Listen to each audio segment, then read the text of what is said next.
untouchability, as the word has a very deeper meaning in its own. Untouchability means they are not allowed to touch other people or anything. So, what does this word socially in social science means? Why it is a very it is a topic to ponder about. So let's see what the definition says. Untouchability is an extreme and particularly cruel aspect of the caste system that prescribe strict social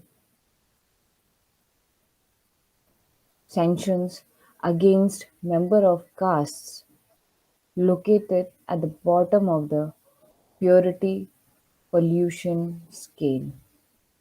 So this definition has given a different factor or different thing about what does untouchability mean. So the first is untouchability is an extreme, means like if you talk about social execution, if you talk about social discrimination, or if you talk about stereotypical, it doesn't mean anything, or it is very their value is less in front of untouchability because it is an extreme form of cruelty that is shown by the caste system to from higher caste to the lower caste. We have seen or we have observed that there are so many castes in India where they are having lot of restrictions regarding their inclusion in the society. And the main reason is untouchability. Most of these factor is happening to the very lower caste, and in every caste if there are the lower status people, lower caste people or sub lower people, they are facing this type of untouchability. Most of this untouchability are observed by the SC and ST, scheduled caste and scheduled tribe people. It is why this untouchability is so famous, or why it is included in the caste system, and what does that they categorize as untouchable people. Why they are called as untouchable? Because the higher caste people, they think that they are not from the pure blood of the humanity. Maybe they are being involved in some other form or of impurity, so they pollute by impurity, they pollute by them, pollute themselves, and they are not able to be mention themselves equal in the society. So what does the second point means? They are considered to be impure, means they are not pure in any form, and they face a lot of different type of problem that goes on, and these problems are being created, being tells them not to be a part of the society. If the impure person, caste person, touches the pure caste people, then the pure caste has to perform various religious rituals to make themselves pure again. So, as the definition has said, how much this impurity is there in the untouchable caste is like if they even come or even their shadow is felt, like the fourth point tell is even distinct pollution is also there where impure caste shadows are not allowed to be to the pure caste. So Dalit and Adivasis are the biggest example you can see. We have seen in our politics also there are so many different people who are performing this type of untouchability. Okay, so there are so many factors that comes up. If you really want to see what type of untouchability, what type of purity they are doing, and why does the upper caste people they think like I'm the best one or I'm the pure blood. How they define it, we don't know how they have done that thing. But if you see the discrimination that the lower caste people, the Dalits and Adivasis suffer is through this. But if you talk about the 21st century, this untouchability gap is becoming less. It is there, it still exists, but due to the uh, due to the coming of the modernization, due to the coming of education, due to the coming of equal access for everything for all the caste or the people, these thing has become the gap between the lower caste and upper caste is becoming less, or this gapping is filling. But still, there are so many barriers which are hindering uh, in, in this connection or in this to eradicate this gap between these two castes.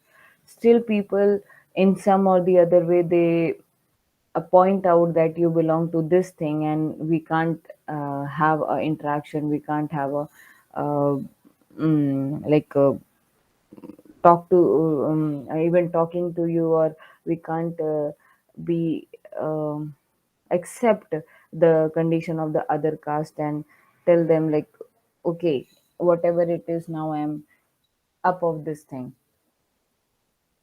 There are so many movies, there are so many books.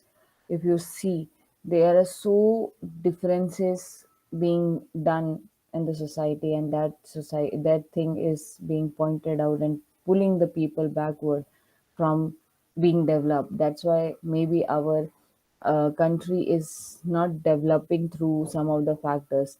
If you talk about the other Western world, or their black and white untouchability was there.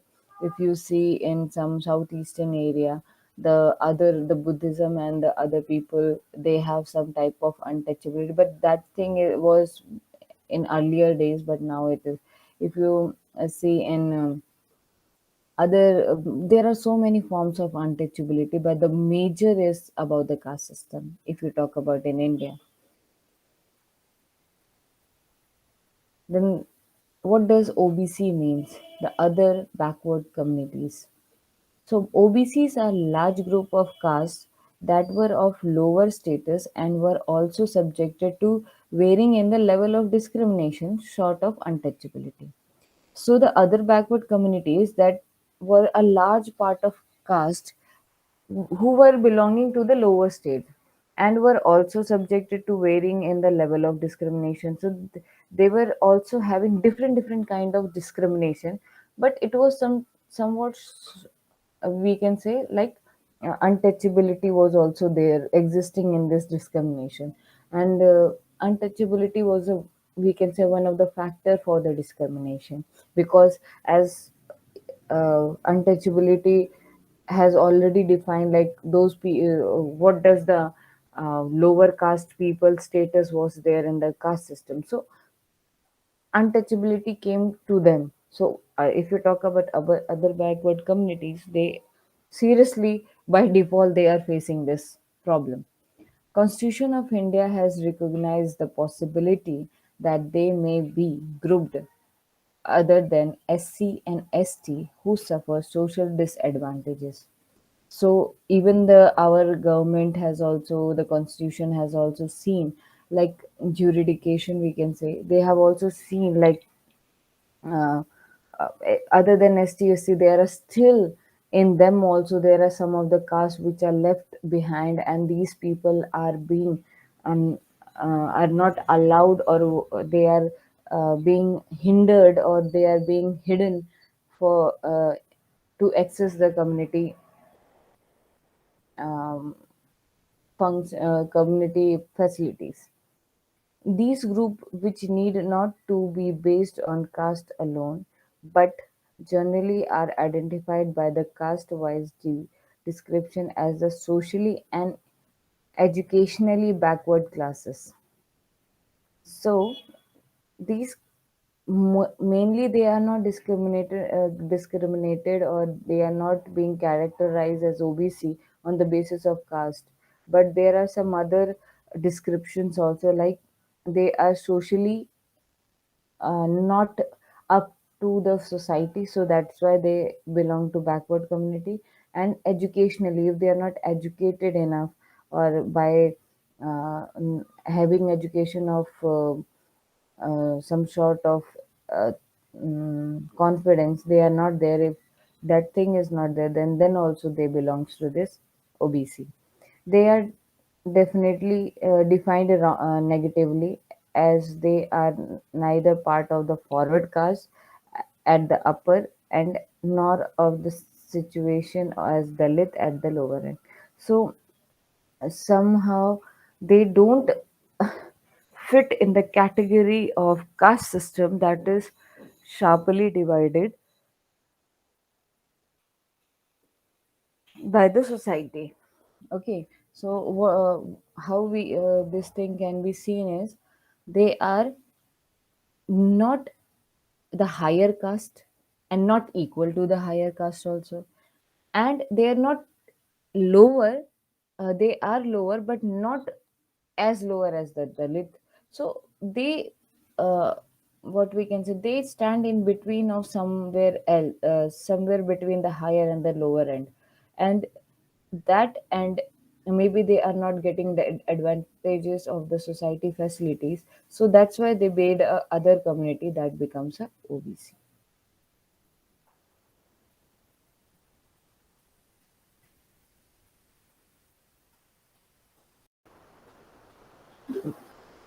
Good morning, everyone. Now we will start with our second lecture. As I have already given the brief introduction about what is fundamentals of agriculture extension education, and how this extension education is more related to education first. So I will just recap all this, the whatever the points we discussed in education uh, lecture. Okay, so like I have already told, like extend fundamentals of agriculture extension education is correlated with extension and the education related to agriculture. And fundamentals here are the basics that we are going to study, and how this program works, and why it is very much important for uh, students of BSc to understand why, what is the main purpose of extension, and why it is implemented, and why we are teaching them. So first we will study about what is education.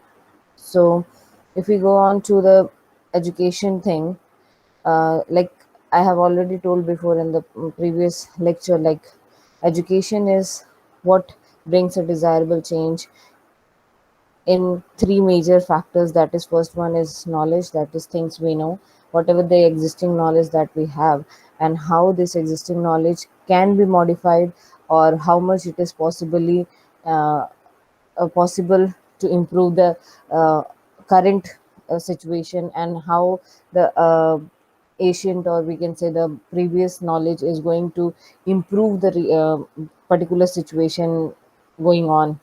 Then the second part is attitude. Attitude is things we felt, like whatever the situation we are in, we sometimes forget to and analyze that we can have a solution out of it. But when we have this education, we can have a diversity of knowledge, how to and ways how to come out of that particular situation. Then skills, things done, that is like whatever the way we handle the situation, and how we come up with a proper solution of that a particular situation, is going to be very much helpful to the people. Okay, so all these things, at knowledge, attitude, and skill, should be there in a human behavior, and that is what the education does. It changes overall, it changes the human behavior. If a person who is illiterate, he may have a very basic way of traditional way of, or we can say traditional way of understanding the situation. But when we are talking about the fact that how that traditional situation, traditional knowledge is going to affect the present situation, that is what education brings into the person.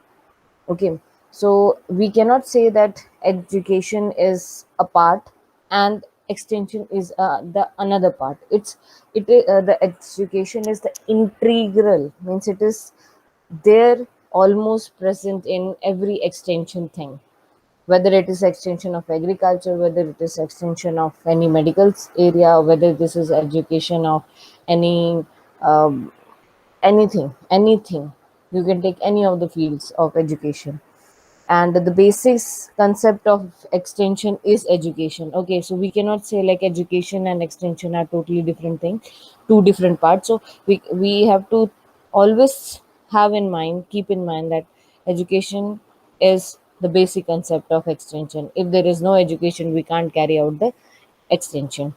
Okay, so extension means that type of education which is stretched out to the people in the rural area or beyond the limits of the educational institute to which the formal types of education is normally confined. So it's we can say that we are in extension. What we are actually doing is we are educating the people in the rural area who are not able to access to the institute, structural institutions, or we can say educational institution like school, colleges, or universities, or institutions, or any training program, training institutes and all. So it is a formal type of education that we are providing to the people going into the village and providing the knowledge to them.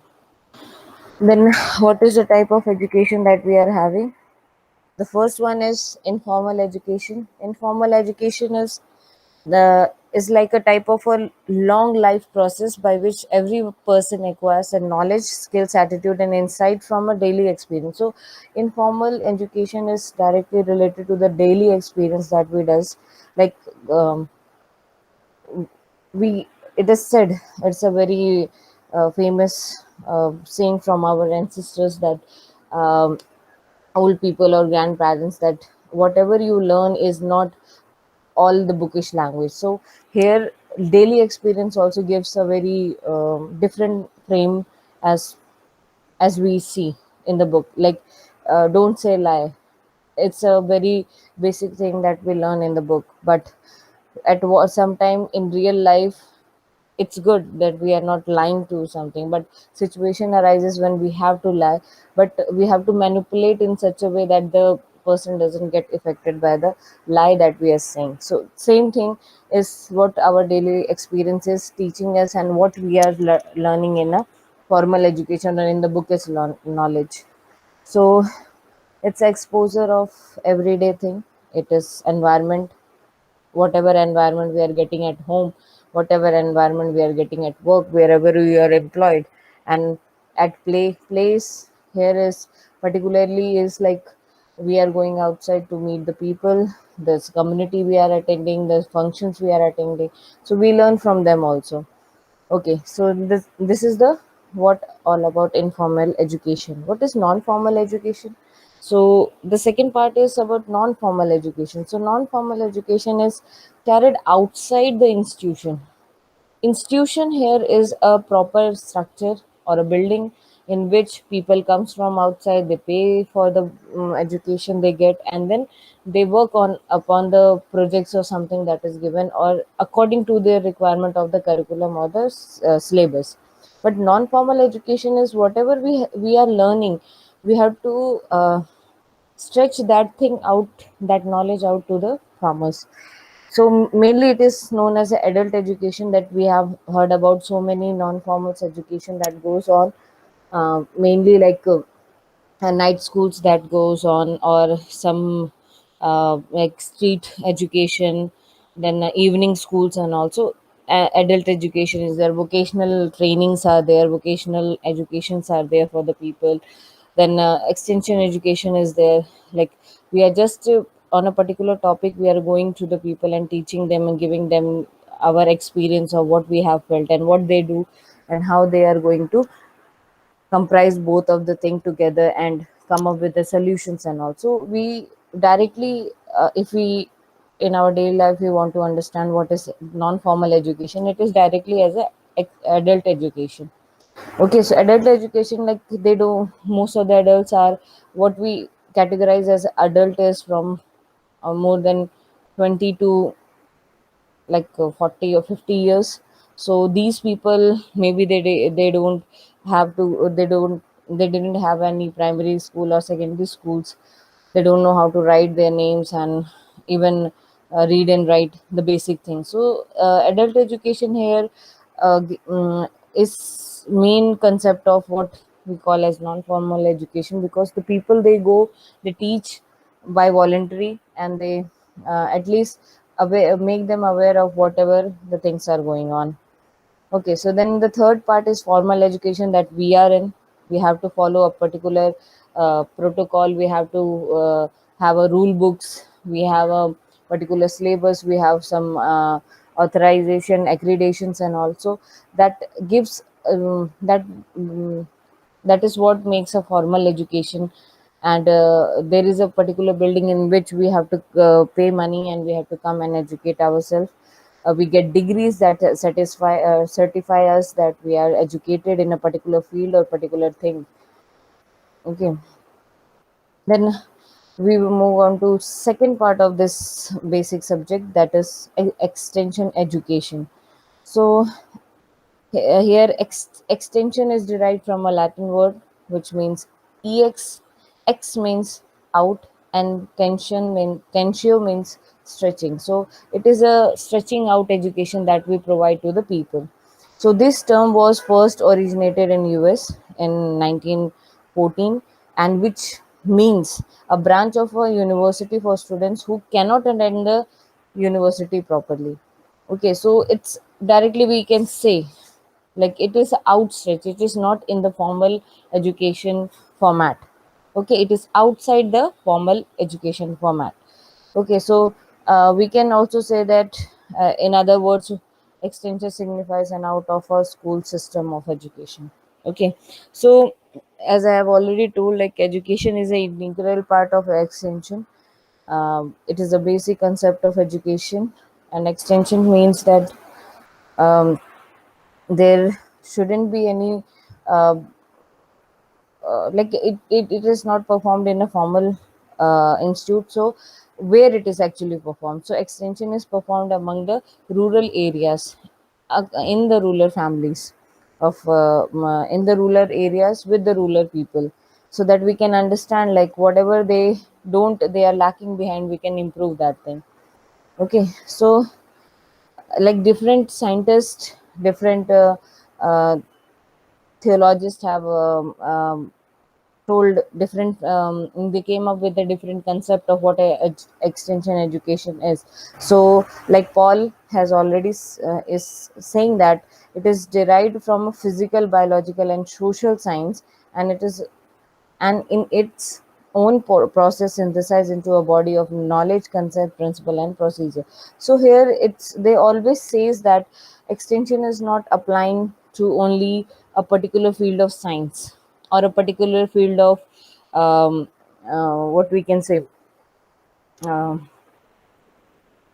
engineering or something. It's a basic social science. Social science is about what the society thinks and how the signs that we see in the society.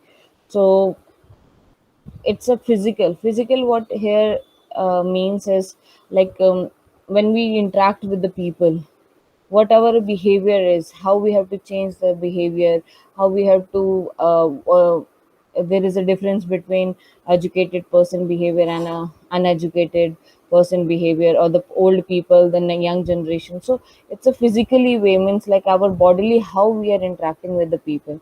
Then biologically it depends on the first we can, if we whatever the thing which comes in our mind is male and female, old and new. Okay, so and then the environment and the people. Okay, then social science, it's about studying about the community, family, person, individuals, marriage, everything. So extension education is studying everything which is present in the society. Okay, and then when it comes up with the second thing is, then it process all these things to a body of a knowledge. Okay, so how to be why not how why it need to be processed is like it will start with a understanding of the thing, like this should be the standard.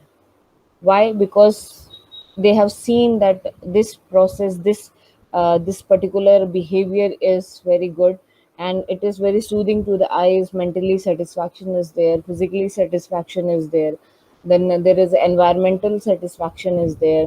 There are so many concepts that consist around a person's a human life. So that is what this extension education does, is like they will grab all the things and then they will formulate it into a knowledge, like a standard knowledge, like this is the fact, this is the framework in which everything will be fine.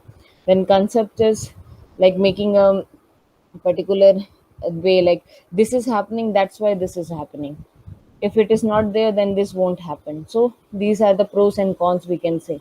Then principles are the main focus, like it cannot be changed. So this is the principle. If you will, for a happy life, you need to understand your family. Okay, so that is what a principle is. And then procedure, how to be happy, that is a procedure. So this is what the things is going. If we I relate to the agriculture as like understanding the plant things, understanding how farmers is related to the crop production and everything, then market, then distribution, production, buying, selling, everything should be there. So if we convert that all process into a knowledge, is like we will try to incorporate everything into a particular way, and then we will say to it like a um, uh, knowledge about how to do cropping so that we can get good yield, what to apply as a fertilizer so that no pesticide or insecticide can affect the crops. Okay, so we have a team of science people that will come together, and they come up with some outcomes. They come up with the solution that are very much effective to the farmers and the crop and the agriculture. Okay, so it is a non-credit thing, so we don't pay for it. It's a free of cost, and people voluntary comes and make themselves avail to us so that we can disseminate our knowledge to them. Okay, so then another scientist said like it's a agricultural development. Okay, so whatever the extension is there, we have to mainly focus in agriculture, especially it mainly focus is the agriculture develop, because 80% of today's also in India, the farmers are there. They depends only on the agriculture sector. So it's we have to have a programs in extension education that are going to develop the agriculture things. And then we have the rural welfare. Rural welfare is how the rural life is there, what they eat, how they live, what are their felt needs, how the solution can be done, and all. Okay, then now what is the scope? One more point I forgot to tell you. It's also studying the livelihood that I have. Welfare consists of the livelihood, the close relation they have, the communities, the families they have around them, and how these are interrelated to each other. Okay, then we come to the scopes of extension education. What is the exactly the scope of extension education? Like some scientists have said like it's create awareness among the people and changes their behavior by informing and educating them. So like I have already told, I think education is the integral part. So the main focus is about educating people. So creating awareness about whatever the situation is, and how you can come up with the solution, and how we can improve the life of them, and then changing their behavior by coming up of the solution, and how the people adopt and they change their life. And then information informing them means like um, informing about the procedures, the techniques. Okay, then there are some scopes that are efficiency in agricultural production. First one is that extension agricultural production here is about the production of the crops, the farming system, and all, and how we can through the different techniques that are founded in the formal education way we can come up with some of the programs, and then we can educate how to produce the good farming or good crops. Then marketing, distribution and utilization, how these crops which are grown and then processed, how these processed food or some the production is going to be marketed, how it is going to be distributed, and how these distributed things can be utilized. It is about the conservation, development and use of natural resource. So whatever the crops we are growing, it is naturally, we put effort, but 90% of the effort is about the natural nature, how it produce, whether the crop is going and the seeds are going to germinate or not. So it's a conservation, like if we will plant, we do agriculture, then we conserve soil, we conserve water, we maintain the fertility of the soil and all. Then management on the farm and in house, like we have so many different factors that are affecting the management at farms. Means like in how much area, how much crop, or how much tons of or quintals of seeds should be sown, so that it produce a good yield, and how this good yield is going to affect the family or the house. Then family living, if we have a good production, we will have a good life. Living means like our family will be developed with this. They will have enough food or enough source of income, so that they can have a better life. Then youth development is here. All the youths will be involved and they will, by learning, when they will be involved in farming, they will know that this is lacking behind, and they can come up with different techniques to improve that particular problem. So, okay. And then that is indirectly developing a mindset of about what is agriculture. Then taking leadership development is like, if we have something new, automatically people will try to understand us, and they will try to come up, tell us like, we also want to understand this. And then that is the power of what leader person comes out, leadership quality comes out, that you are going to take leadership, you are going to take initiative to educate them. This process is done by this, and this will lead to this. Okay. Then community development, obviously if youth is developed, the family is developed, the farmers are developed, then definitely the community will be indirectly or directly, it will be developed. Okay. And that will help the development of the rural areas also. Then public affairs is here is means about the they will be more interacted to the outside world, what is going on outside, and what is the situation. Like recently, from last year, we are facing the farmers revolt about the three farm laws that is going on. And it is why the people are aware, because they are so much developed that they understand like, this is our basic need, and if we are paying, and if we are paying for whatever we are growing, then it doesn't mean they are going to be benefited. So they have watched about the situation, like there is no benefit for them, their family will be very much lag behind, so they are protesting. So this is what public affairs is like. Politics and the people are going to interact directly and make a different scenario. Then another part is like extension is a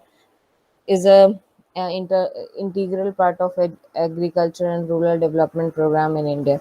So like I have already told, like in India 80% of people are under farming sector, and still they are working hard to produce good yield, so that they can get a good livelihood. But still there are so many pros and cons that are coming out. So we like, what type of agriculture develop and rural development programs are there? There are fisheries, animal husbandries, there are forestries, sericulture is there, so which are um, uh, giving which are promoting them to get more yield of what regularly they grow crops, and the process they follow in agriculture. So further we can say there are another set of scopes that comes out from this point, like extension is an integral part of agriculture. So first one is it motivates people through a proper way, proper approach. Like um, for example, like if the person is only dependent on the dairy, or only dependent on the like sericulture or bee culture, so how they can be educated more to produce more. Okay, so more streams will come out, more studies will come out to enhance the production of that thing. Then it help to educate people, all the village people. It's not like this percent of the village people are not educated and they are facing so many problems. So village people are educated by them, so they, if there is some any problems, they can handle by themselves. Then there will be a desirable change in all the three aspects of life of a person. That is, first one is knowledge, attitude and skills. Then it helps the people to help themselves. It not like in formal education what happens, we have the knowledge, we disseminate that knowledge to the students, and then the students will come out, or they will learn that same knowledge, and maybe they will modify a little bit out of whatever they know. But as for the, if extension, we talk about the extension education, we go to the farmers, we tell the people like this is the way and this is the process by which we are going to help you. And it's not just we are helping you or giving you education, but how this education is going to help, that is your thing. You have to implement that thing, see whether there is problem with it, whether you want to apply that particular methods or not. So it's directly as helping people to help themselves. We're not going to go inside that person's mind and tell, okay, this one is the best. They will implement, they will see, and then they will educate themselves through doing. Then always it is working with women. It's not solely on the crops or on the thing, it's also a social science. A social science is related to people living in the society, so it consists of men, women, children, boy, girl, everything, and their felt need, whatever the needs are there. Like for the men and women, maybe for the men, they are working whole day in the farm. For the women, they are working whole day in the household, but they are not gaining anything. For a farmer, he is gaining, he is growing crops and he can sell out and he can get money. But for what about the women? What about the female part of the society? What they are doing in the rural areas? So it helps in some of the schemes, like self-help groups are there, cottage industries are there, which help them to improve themselves, and they can also earn money to support the family. Then it's not about whatever we know and we tell and we implement, we forcefully tell them to implement. It's a demonstrative thing, means they will demonstrate it, then they will adopt it. So it's both the way. Learning by doing means, if first they will see, okay, I am doing this thing and this is output is good, so they will do and see whether reality on real grounds it's um, working or not. It's not always about the rumors, it's always about the practical world. Then it never emphasize on the institutional culture. It always work with the rural culture, like how the rural family is working, how they are going to help the people. Okay, how they what are their culture and how they are going to be adopting that culture. Then we have it's never a one way challenge, like it's not a top down model. It's not just one person is speaking and it is implemented, no returns are given, no feedbacks are given. No, it's not like that. Always the feedback is given to the people's first the solutions are given, then the people will implement, and then they will come up with some of the feedbacks, whether it is working or not working, or where there is gaps, and then they will improve. Then it's all about working together to expand the welfare and happiness of the people with their own families and own village, own country and the world. So we say like we animal sorry human is a social animal. So we cannot say that it only resides or exists alone. So it is always in the group, whether in a form of family, in the form of their own village, country and uh, world. So it's a welfare of all the components that is situated with human life. Then extension is the development of individual. So it's if I am as an individual, if I am developed, then only I can develop others, so that the people will understand like why the development is important, why we need to change from the existing way of living to the new path. So this is the I guess think commercially what we are doing, and how we are converting the traditional into commercial. That is also a very good thing in this. Then what actually extension do does is it understand the condition of the rural people, farm farmer people, and then improves that particular things if they are facing problem, or if they are having some doubts in that.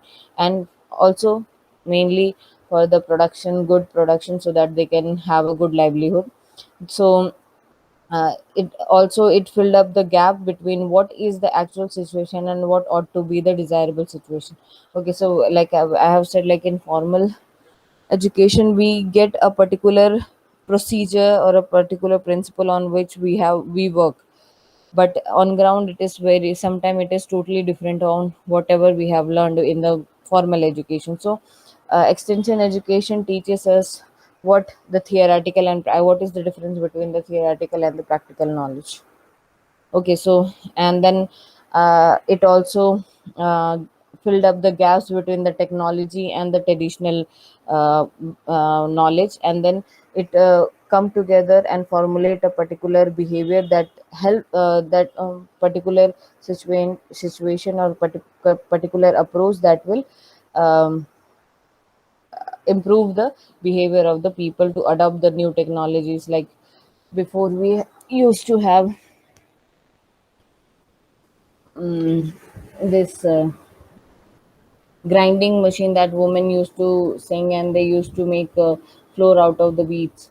But nowadays we have machines that are working uh, to lessen the burden of the woman, plus the lesson, and it will work fast and it will be producing more, so that the people can be uh, avoided from the toiling work of whatever they are doing. So this is what the technology is doing. Then another is like threshing, harvesting machines are there. So these are all are technology and science that is helping the farmers to improve their livelihood, and improve their family condition, getting the knowledge, improving their crop production and all. So another scientist, he came up and he said it's like extension education is not as like we are understanding the problem of the people, but there are some of the gaps that are also um, lacking behind the interaction between the people and the researchers. Like first he said, like most of the research people, they are not getting time, and the equipments are not that much that they will go to for every individual in the rural area, and they will ask them to give the feedback, so they don't have that much time.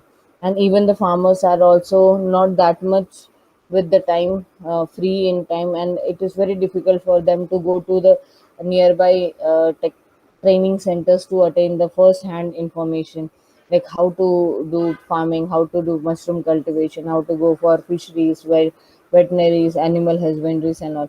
Because for them it is a very basic thing and we have to keep it, that is the thing they have.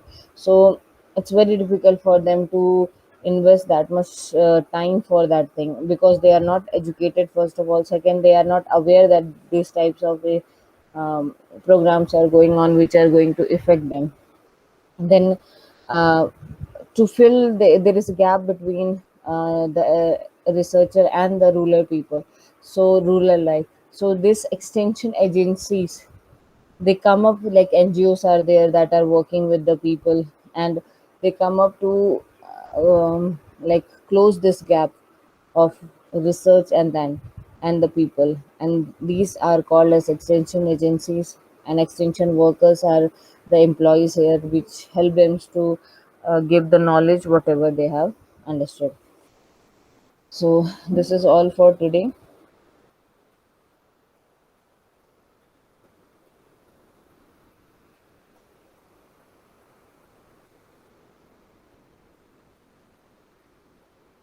So I have a relevant questions out of it. They are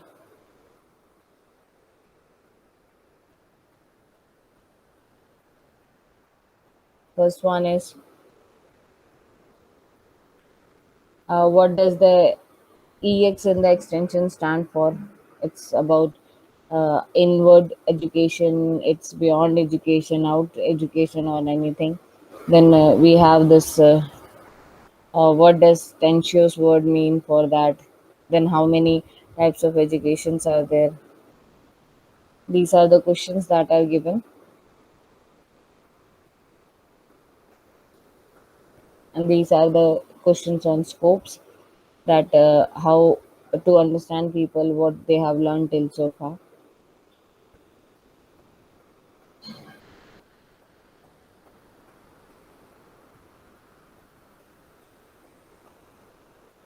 Thank you. This topic is over now.